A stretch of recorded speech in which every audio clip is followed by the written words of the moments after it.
Welcome to Education in Our Community.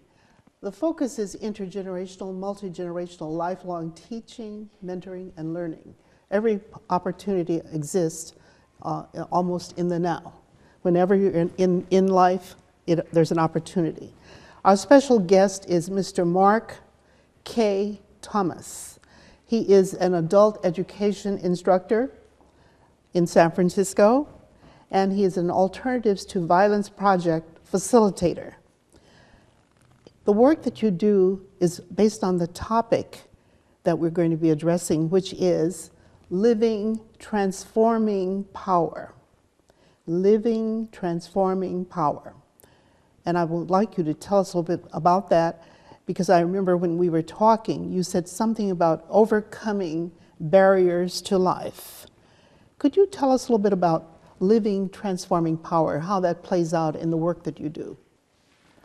Well, what I believe living, transforming power is about is the fact that we go through changes, and that's just a natural process from childhood. People want to grow, children love to learn, but later on something happens and we get stuck.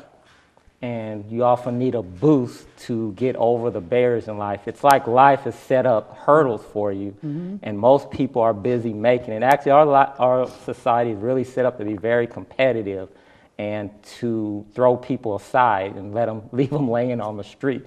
Because every day I'm walking through San Francisco, I see people laying on the street, and we treat them, some people are like trash. And the trash bin is often prison also. We throw people away. But they're human beings, they want to keep living, and they want to transform and grow. But you need to transform a power to overcome the barriers. Now, the barriers are internal, psychological, because you incorporate the belief that you cannot be something, you'll never accomplish.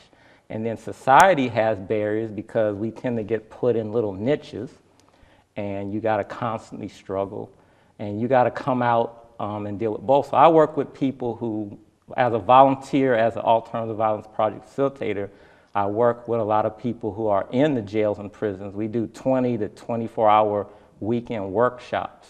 So it's a very intensive community building effort. And then I also work as an adult education instructor for very low income and people who are formerly homeless or homeless. And they want to move on, though. They want to get better jobs, they want to get better housing, they want to go to college. So I have people all the way who are currently living on the streets and come in. Some people are in supportive housing, so various things. But I see, as I've been teaching there, that people have this ability, but sometimes they get right there to it, and some part of them won't let them get over the barrier. And I like to think you need that boost of transforming power to give you that boost. It's just like, to get to the moon, you need to break free of the Earth's gravity. Some people, you have to break free of whatever's been holding you in that little spot. Yes. They don't often like it, but you need that boost to get over. So when I go and talk to people who just got out of jail and in the halfway house, I tell them this: you might see other people getting things easy, but you can't get upset because it's not going to be easy for you. And I tell them what I see most people doing is that giving up too easily. Like, you've learned helplessness from being in prison. You've been traumatized, and so when one bad thing happens, like the first job they go look for, and the door gets slammed in their face, that hurts them more than they'll show, and they'll give up that pain. So instead of, like some people know, you might try 100 times before anybody will even give you an interview nowadays. So if you're gonna make it out here, you actually gotta be tougher than the average person, but the process of being in prison actually zaps people's confidence and their ability to do it. So Alternative Violence Project brings in transforming power, and we try to build it back up. Because transforming power tries to work to resolve the conflict people are having with themselves, inside themselves, and with others. We mainly focus on working out how to get along with other people better. Because conflict is a natural part of life, but it doesn't have to result in violence. Right. Because we might have a conflict over a parking space, over where to go for the movie. We don't have to yell and fight over it. We can work it out. So that's what we try to teach people. A lot of people just don't have that skill. Prison is usually a coercive place. Coercive. well, they're made to do things. Go here, go that, don't do this, stay in your cell. Being in a cell for years and days and months is traumatizing. So it's actually counterproductive for having people come out and be normal citizens if you're traumatizing them. But having somebody in a cage like that, and the cage is the torture, it's actually a traumatizing experience. So that's part of the problem we're not recognizing. We're doing things that are counterproductive. As you described all of this, I think about a little baby that's ready to crawl, and they're ready to walk, and then they want to ride a bike, but they need someone to help them facilitate those processes, because otherwise they'll fall and feel fearful and start crying and give up.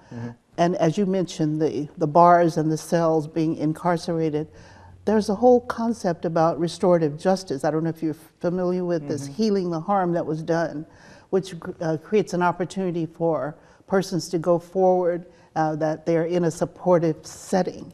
Rehabilitation, that word, I'm not sure that's being incorporated in the incarceration experience. And to the extent the work you're doing, it's outside of the incarcerated situation, but people can still remain psychologically incarcerated. Right, because we have a tendency, we internalize things. Yes. Because you talked about the baby, one reason a baby wants to walk, it sees other people walking. Yes. Because they found out if babies don't see other people speaking and walking, they don't do it. And then you get to a point where it's too late and you'll never learn how to do it. So that's why we're social beings and social animals. It's built in our DNA. Actually, people have this concept of the caveman attitude that we were all violent and savage. I believe it's just the opposite. I believe we were built to help each other way back then, even if it's 1,000,000 years ago, and it's not that we were meant to kill and fight over each other. That's actually an ethic built in this society now that it's very competitive and there's winners and losers. So AVP is all about trying to find a win-win situation. And I believe transforming power we need it for our whole society, because I don't think we're in too good of a shape.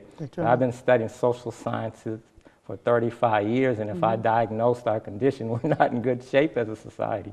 We're kind of like deteriorating, and we need a boost. Just like anybody with an individual disease, you need a boost. We need a life change, but it's hard. So and it's actually an international, a global, this all over the world. This issue is there about how people, man's inhumanity to man. Women are suffering all over the world. Sometimes the status of people, they've just been denigrated in the world, and sometimes children are not valued by their own parents. Sometimes parents don't know how to work with their children.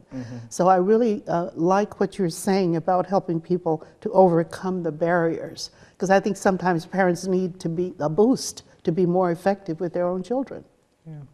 Well, when I speak to people, I like to speak from my own experience. So I have all that academic knowledge because I worked on PhD work on the subject, but the main thing that got me the biggest school was 13 years in federal prison. So, okay, say that again about the 13 years. What happened? It helped you to do what? Well, that experience taught me a lot of the lessons. So when I go and speak to people, I know, for instance, homeless and former incarcerated, I know about overcoming when you've fallen down. Because I was a college honor student one year, and I was a convicted bank robber the next year.